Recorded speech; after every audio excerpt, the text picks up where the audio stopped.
What is up, Midway Mayhem fans? This is Dan, and we're checking back in from Disney Springs, and we're here for the showing of Solo. Yeah, tonight is opening night, and thanks to Disney, we've been invited out to preview it. So let's go check out all the festivities.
So we just had a chance to see Solo here at AMC at Disney Springs, and I gotta say it was actually a really good movie. It tied everything together from the other films, and it was really kind of neat seeing how Chewie and Han interacted in the very beginning. There's a lot of interesting characters, and I gotta say the storyline for everything was really phenomenal.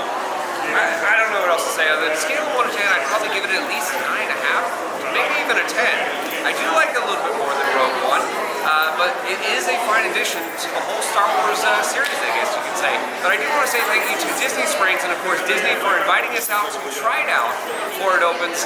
And, of course, we're going to have more updates from here and other Disney properties. So if you like what we do, follow us on Instagram, Facebook, YouTube, and Twitter at Midway Mayhem. And I will see you out on the Midway.